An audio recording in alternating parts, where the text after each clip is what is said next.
time too. Hi, I'm Megs, And I'm Chris. and we are a couple of convicts. Okay, who are we? I'm Kristen. Hi. I'm 39 years old. I just turned 39. This is a little bit of background.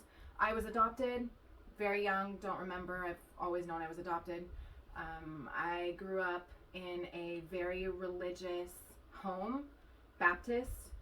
And I went to a private school my whole life. I played a lot of sports. I was really savvy academically. I was just a troublemaker and left home at 18 after I graduated high school. Didn't feel like going to college. Just left everything and went on my own and ended up getting into trouble, never getting out of trouble. I think that's when drugs took a part of my life. I just hit a lot of bottoms, never really the final bottom. Then I tried to do the whole marriage thing a while, have some children, thought that that would save me, change me. That didn't work. I ended up getting into some more trouble and ended up going to prison. So that's my journey in a nutshell. Again, Megan. I am 30, and I grew up a little bit differently than Kristen did. So I was in a very unstable household for a long time. My family were drug addicts, alcoholics, extremely abusive, really just a toxic environment, I think.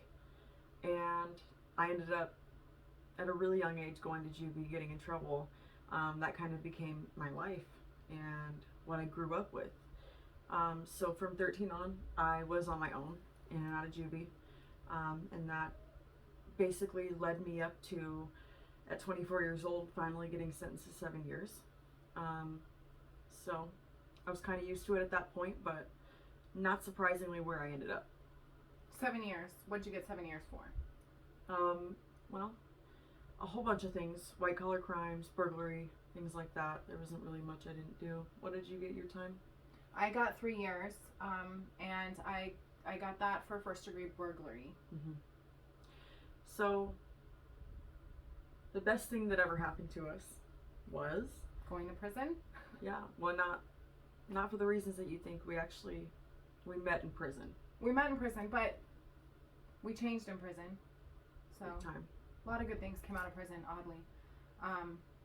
The lead up was bad, but it got us to where we met and where we are now. So not a big regret. If I can back up a bit, you said that you grew up in a very unstable home, and mine was the exact opposite.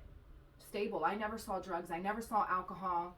I always got preached to about how bad it was, and I think it's funny, ironic how we ended up in the same place overall. So upbringing has nothing to do with it. Nothing. Absolutely.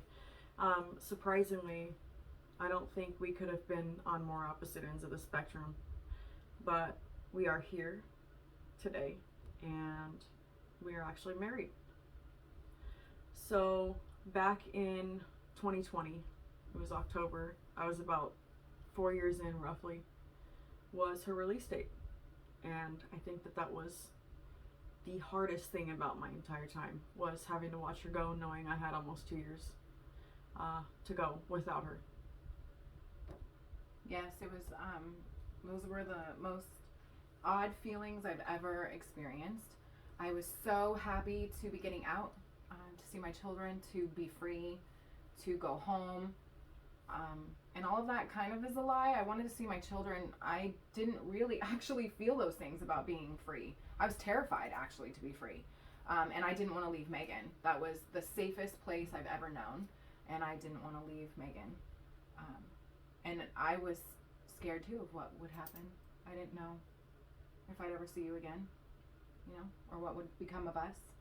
So when you go to prison and you go for, a pretty good amount of time, you learn not to get too attached to people, because you know that everybody's release date is coming before yours. And I did that for a long time, up until I met Chris, and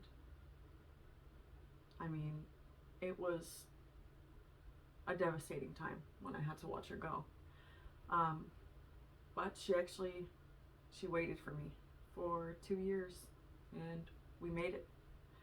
I wanted to tell you a little bit about why we're sharing. We hear a lot of stories about how prison is and what it's really like, and people beefing things up, but we wanted to give you something real.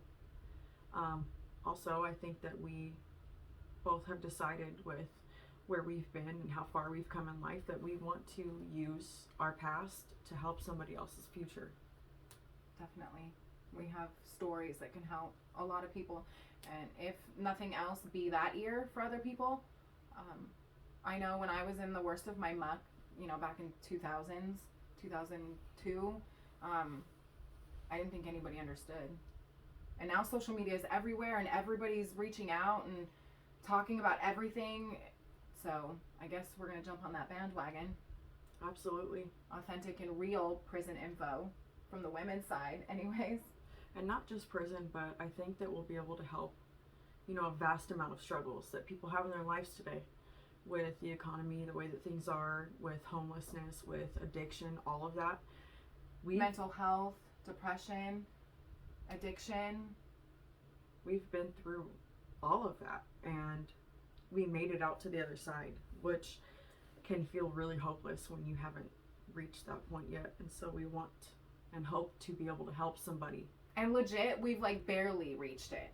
We're clinging on with fingertips, because every day is a struggle, and every day you have to just remind yourself that you're going in the right direction. And it's not huge strides, it's small steps, but that's all we need. And we grow from that. So, and not to mention support. Before her, I didn't have any of that. So getting out probably would have just been your slap on the wrist, or your time sentence is over, go right back to the life you were living without her. And if we can even virtually support somebody else and let them know that they're not alone in their journeys, we would, feel really accomplished about that. Absolutely. So, what do you want to talk about in the next video?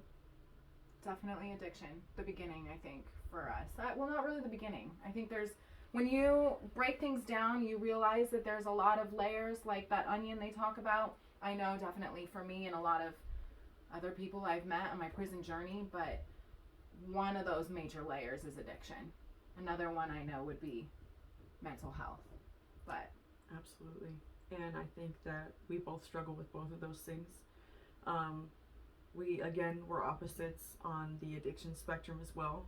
But we will get into talking about that, and it's going to be pretty gruesome. So join us on our next video, and we'd love to see you again. Thanks.